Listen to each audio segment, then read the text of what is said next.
Hey basketball players and basketball coaches, today I'm going to talk to you about 5 of my biggest tips if you are playing defense in basketball. Number 1, you want to stay low. You want to be on your toes and you want to be low. Shoulders back. The reason why you want your shoulders back, you want to be low on your toes, is that's going to help you change directions a lot faster. It's going to help you become a faster defender so you can keep up with your offensive player that you're defending. And also, by staying on your toes, it's going to help you be able to change direction, but also jump and block a shot as well. So number 1 is one of the bigger tips that I've got for you today. Number 2, when you're playing defense, there's 2 different ways of putting your hands. Some coaches and some players like to have your palms up, and that does take away different passing lanes. However, I personally, if you're guarding a player man on, one-on-one, you're not playing like help defense or anything like that, you're playing man on, I like to have the palms facing up. And there's a reason for that. The biggest reason why you want to have your palms up is it takes away the ability for that player to drive or dribble the ball. If you have your hands up like this, it is taking away the passing lanes, but it's allowing players to drive on you. By having your palms up, that means your hands are down. So if a player tries to dribble past you, you're going to be able to whack that ball away a lot easier than hacking down. If you hack down on a player, what that's going to show to the referee is a foul, whether you get their arm or not. But if you have your palms up and you're whacking up, it's not going to be as big of a move to a referee to call it as a foul. Whether you get their arm or not, a referee is more of a chance of a referee to call you for a foul hacking down instead of hacking up. So keep that in mind. My 3rd tip is going to be your feet. Footwork is very important.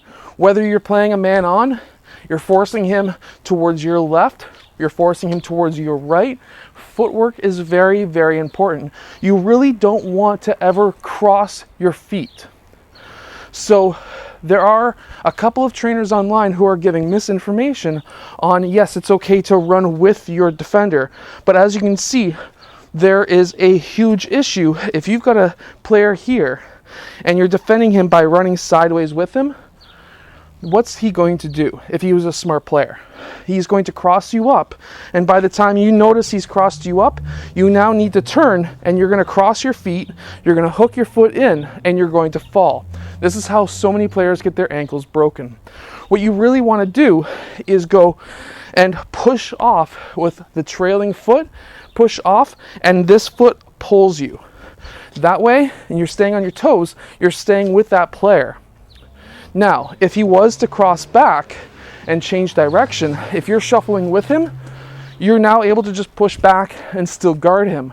Or if he tries to cross you up and go in the opposite direction, when you're shuffling with him, you can drop the trailing leg and you're still with that player.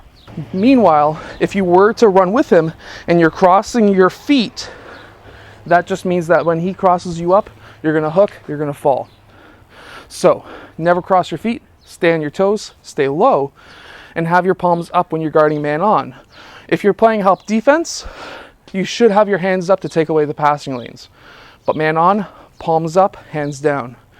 These are 3 major tips, but I've got 2 more, so make sure to stay tuned until the last one because the last one is the best. Now, my 4th tip that I'm going to give you is you should never really jump to block a mid-range or a 3-point shot. Now, I understand that there are some teams that do run that strategy, but there is a strategy behind it. So I'll get into that a bit in a few seconds, but right now, you should never really jump for a shot. It's not like a layup where a player's driving towards the rim and that's a really high percentage shot, so you should really try and block that. But again, if a player is shooting a mid-range shot or a 3-point shot, if you go out and try to block him, he's going to be seeing that from a distance and he's going to be able to lift you off your feet. And this is a move that I used to do a lot when I was going down to the States and playing, was I would have a player who's recovering out to me. I would do a small little shot fake, one dribble to the right. He would fly by me and I would have an easy shot. Now, this is a strategy that a lot of offensive players have, especially with defensive players who just tend to like to try and block shots. Chris Boucher, Pascal Siakam, they are some of the players who tend to like to try and block shots from the three-point line. However, the Raptors do have a strategy behind that, and I'm going to explain to you that strategy right now. That strategy is, if I'm recovering out to try and block a player's shot from the three-point line, I'm going to jump past him on the left or right side, and then I'm going to have another player coming up behind me to actually play defense on you.